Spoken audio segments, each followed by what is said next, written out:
ನಮಸ್ಕಾರ ವೀಕ್ಷಕರೇ, ನೀವು ನೋಡ್ತಾ ಇರೋದು ಆದ್ಯಂತ್ ಮೀಡಿಯಾ. ಹೊಸದಾಗಿ ಮದುವೆಯಾದಂತಹ ನವ ದಂಪತಿಗಳಿಗೆ ಸಾಮಾನ್ಯವಾಗಿ ನಮ್ಮ ಹಿಂದೂ ಸಂಪ್ರದಾಯದಲ್ಲಿ ಸತ್ಯನಾರಾಯಣ ಪೂಜೆ ಮಾಡೋದು ಒಂದು ಸುಂದರವಾದ ಸಂಪ್ರದಾಯ. ಯಾಕೆ ಸತ್ಯನಾರಾಯಣ ಪೂಜೆಯನ್ನ ಮಾಡ್ತಾರೆ? ಅದರ ಹಿಂದಿನ ಕಾರಣ ಏನು? ನವ ದಂಪತಿಗಳಿಗೆ ಸತ್ಯನಾರಾಯಣ ಆಶೀರ್ವಾದ ಯಾಕೆ ಬೇಕು? ಇವೆಲ್ಲವನ್ನ ನಾನ್ ತಿಳಿಸ್ತೀನಿ. ನೀವು ಆದ್ಯಂತ್ ಮೀಡಿಯಾ ಚಾನಲ್ನ ಈಗಲೇ ಸಬ್ಸ್ಕ್ರೈಬ್ ಮಾಡಿ, ಲೈಕ್ ಮಾಡಿ, ವಿಡಿಯೋಗಳು ಇಷ್ಟ ಆಗ್ತಾ ಇದ್ರೆ ಶೇರ್ ಮಾಡಿ. ಮೊದಲು ಸತ್ಯನಾರಾಯಣ ಅಂದ್ರೆ ಯಾರು, ನಾವ್ಯಾಕೆ ವಿಶೇಷ ಸಂದರ್ಭಗಳಲ್ಲಿ ಶುಭ ಕಾರ್ಯಕ್ರಮಗಳಲ್ಲಿ ಸತ್ಯನಾರಾಯಣ ಪೂಜೆಯನ್ನ ಮಾಡೇ ಮಾಡ್ತೀವಿ ಅನ್ನೋದನ್ನ ಮೊದಲು ತಿಳ್ಕೊಳ್ಳೋಣ. ಇಲ್ಲಿ ಸತ್ಯ ಅಂದ್ರೆ ಸತ್ಯ, ನಾರಾಯಣ ಅಂದ್ರೆ ಸರ್ವಾಂತರ್ಯಾಮಿಯಾದಂತಹ ವಿಷ್ಣು ಎಂದರ್ಥ. ಅಂದ್ರೆ ಸತ್ಯದ ರೂಪದಲ್ಲಿರುವ ಭಗವಾನ್ ವಿಷ್ಣುವನ್ನ ಆರಾಧಿಸುವುದು ಈ ಪೂಜೆಯ ಮೂಲ ಉದ್ದೇಶ. ಸತ್ಯನಾರಾಯಣ ಸ್ವಾಮಿ ವ್ರತ ಮಾಡೋದು ಪ್ರತಿ ಮನೆಯಲ್ಲೂ ರೂಢಿಯಲ್ಲಿದೆ. ಮದುವೆಯ ಮರುದಿನ ಮನೆಗೆ ಬರುವ ನವ ದಂಪತಿಗಳಿಗೆ ಈ ವ್ರತವನ್ನ ಕಡ್ಡಾಯವಾಗಿ ಮಾಡಿಸಲಾಗುತ್ತೆ. ಇದರ ಜೊತೆ ವಿಶೇಷವಾಗಿ ಕಾರ್ತೀಕ ಮಾಸದಲ್ಲಿ, ಶ್ರಾವಣ ಮಾಸದಲ್ಲಿ, ಗೃಹ ಪ್ರವೇಶ, ಶುಭ ಕಾರ್ಯಕ್ರಮಗಳಲ್ಲಿ ಸತ್ಯನಾರಾಯಣ ಪೂಜೆಯನ್ನ ಕರ್ತವ್ಯದಂತೆ ಮಾಡುವ ಅಭ್ಯಾಸ ನಮ್ಮಲ್ಲಿದೆ. ಆದ್ರೆ ನಮ್ಮಲ್ಲೊಂದು ಪ್ರಶ್ನೆ ಮೂಡುತ್ತೆ, ನಾವ್ಯಾಕೆ ಸತ್ಯನಾರಾಯಣ ಪೂಜೆಯನ್ನ ಒಂದು ಹಬ್ಬದಂತೆ ಆಚರಣೆ ಮಾಡ್ತೀವಿ? ಇದನ್ನ ಮಾಡಲೇಬೇಕು ಅಂತ ಯಾಕೆ ಮನಸ್ಸಿಗೆ ಬರುತ್ತೆ? ಈ ಹಬ್ಬದ ವಿಶೇಷತೆ ಏನು? ಇದನ್ನ ನಾವ್ಯಾಕೆ ಕರ್ತವ್ಯದಂತೆ ಮಾಡ್ತಾ ಬಂದಿದೀವಿ ಅನ್ನೋ ಪ್ರಶ್ನೆಗೆ ಉತ್ತರ ಇಲ್ಲಿದೆ. ಸತ್ಯನಾರಾಯಣ ಪೂಜೆ ಇತ್ತೀಚೆಗಷ್ಟೇ ಆಚರಿಸ್ಕೊಂಡು ಬಂದಂತಹ ಪೂಜೆಯಲ್ಲ, ಬದಲಿಗೆ ಇದನ್ನ ಪ್ರಾಚೀನ ಕಾಲದಿಂದಲೂ ಆಚರಿಸಿಕೊಂಡು ಬರಲಾಗ್ತಾ ಇದೆ ಎಂದು ಸ್ಕಂದ ಪುರಾಣದಲ್ಲಿ ಹೇಳಲಾಗಿದೆ. ಸತ್ಯನಾರಾಯಣ ಸ್ವಾಮಿ ವ್ರತವು ನಮಗೆ ನಾರದರ ಪುಣ್ಯದಿಂದ ಲಭಿಸಿದೆ. ಅವರನ್ನ ಕಲಹಪ್ರಿಯ ಎಂದು ನಾವು ಶಾಪ ಹಾಕ್ತೀವಿ, ಆದ್ರೆ ಅವರು ಲೋಕ ಕಲ್ಯಾಣಕ್ಕಾಗಿ ಈ ವ್ರತವನ್ನ ನಮಗಾಗಿ ನೀಡಿದ್ರು. ಆದ್ದರಿಂದಲೇ ಇವರಿಗೆ ದೇವರ್ಷಿ ಎಂದು ಕರೆಯಲಾಯಿತು. ಯಾರು ಸತ್ಯದ ಮಾರ್ಗದಲ್ಲಿ ನಡೀತಾರೋ ಅವರಿಗೆ ಭಗವಂತನ ಕೃಪೆ ಲಭಿಸಲಿ ಎಂದು ನಾರದರು ನಮಗಾಗಿ ಈ ವ್ರತವನ್ನ ನೀಡಿದ್ರು. ಒಮ್ಮೆ ಲೋಕ ಸಂಚಾರದಲ್ಲಿದ್ದಂತಹ ನಾರದ ಮುನಿಗಳು ಮಾನವರ ಕಷ್ಟಗಳನ್ನ ಕಂಡು ಮರುಗ್ತಾರೆ. ಆಗ ಶ್ರೀಮನ್ನಾರಾಯಣ ಈ ಕಷ್ಟಗಳಿಂದ ಮುಕ್ತಿ ಹೊಂದಲು ಸತ್ಯನಾರಾಯಣ ಪೂಜೆ ವ್ರತ ಒಳ್ಳೆ ದಾರಿ ಎಂದು ತಿಳಿಸಿಕೊಡ್ತಾನೆ. ಕಲಿಯುಗದಲ್ಲಿ ಮನುಷ್ಯನ ದುಃಖಗಳನ್ನ ನಿವಾರಿಸಲು ಭಗವಾನ್ ವಿಷ್ಣು ಅತ್ಯಂತ ಸರಳ ಮತ್ತು ಸುಲಭ ರೀತಿಯಲ್ಲಿ ಸತ್ಯನಾರಾಯಣನಾಗಿ ಪೂಜಿಸಲ್ಪಟ್ಟಿದ್ದಾನೆ. ಇದರ ಆಧಾರದ ಮೇಲೆ ಇಂದಿಗೂ ಕೂಡ ಸತ್ಯನಾರಾಯಣ ಪೂಜೆಯನ್ನ ಆಚರಿಸಿಕೊಂಡು ಬರಲಾಗ್ತಾ ಇದೆ. ಈ ಪೂಜೆಯ ಸಮಯದಲ್ಲಿ ಕಡ್ಡಾಯವಾಗಿ ಸತ್ಯನಾರಾಯಣ ಕಥೆಯನ್ನ ಕೇಳಲೇಬೇಕು ಅಂತ ಹೇಳ್ತಾರೆ. ಪೂಜೆಯ ಸಂದರ್ಭದಲ್ಲಿ ಪಠಿಸುವಂತಹ ಸತ್ಯನಾರಾಯಣ ರಥಕಥೆಯು ಮನುಷ್ಯನ ಸತ್ಯದ ಹಾದಿಯನ್ನ ಮತ್ತು ಭರವಸೆಯನ್ನ ಈಡೇರಿಸುವ ಮಹತ್ವವನ್ನ ಸಾರುತ್ತೆ. ಇಲ್ಲಿ 5 ಅಧ್ಯಾಯಗಳು ಬರುತ್ತೆ. ರಥದ ಮಹತ್ವ ಮತ್ತು ಅದರ ಆಚರಣೆ, ಭಕ್ತಿಯಿಂದ ಪೂಜೆ ಮಾಡಿದ ಬಡವರಿಗೆ ಹೇಗೆ ಸಂಪತ್ತು ಮತ್ತು ನೆಮ್ಮದಿ ದೊರೆಯಿತು ಎಂಬುದನ್ನ 2ನೇ ಅಧ್ಯಾಯದಲ್ಲಿ ನೋಡಬಹುದು.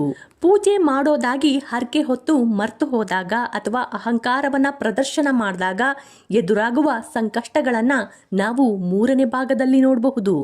ತಪ್ಪನ್ನ ಅರಿತು ಸತ್ಯನಾರಾಯಣಗೆ ಶರಣಾದ ಕಥೆಯನ್ನ ನೀವು ಕೇಳಬಹುದು 4ನೇ ಅಧ್ಯಾಯದಲ್ಲಿ.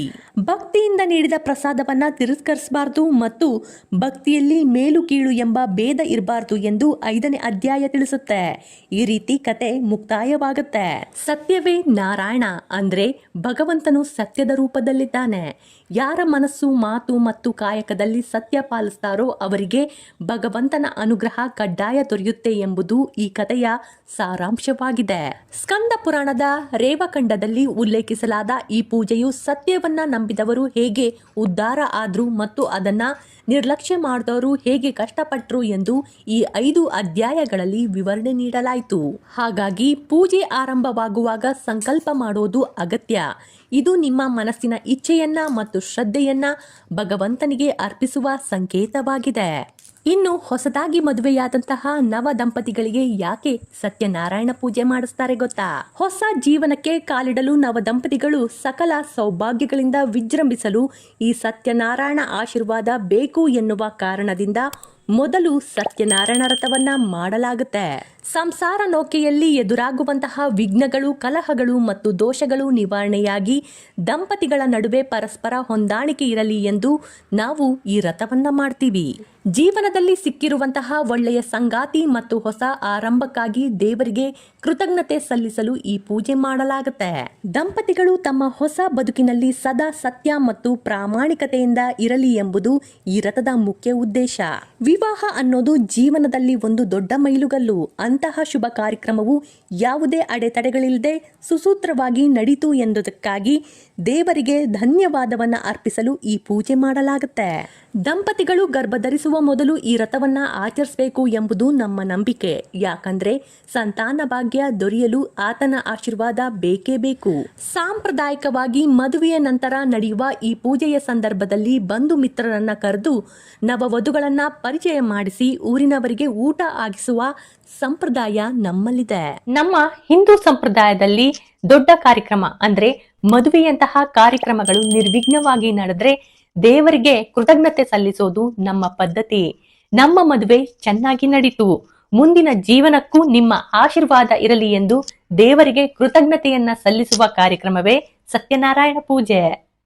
ಹಾಗಾಗಿ ಈ ವ್ರತವನ್ನ ಯಾರು ಶ್ರದ್ಧಾ ಭಕ್ತಿಯಿಂದ ಆಚರಣೆ ಮಾಡ್ತಾರೋ ಅವರ ಜೀವನದಲ್ಲಿ ಎದುರಾಗುವ ಅಡೆತಡೆಗಳು ಮತ್ತು ಮಾನಸಿಕ ಆತಂಕಗಳು ದೂರವಾಗುತ್ತೆ ಎಂಬ ನಂಬಿಕೆಯಿಂದ ನಮ್ಮಲ್ಲಿ ಸತ್ಯನಾರಾಯಣ ಪೂಜೆಯನ್ನ ಮಾಡಲೇಬೇಕು ಎಂಬ ರೂಢಿ ನಡೆದುಕೊಂಡು ಬಂದಿದೆ.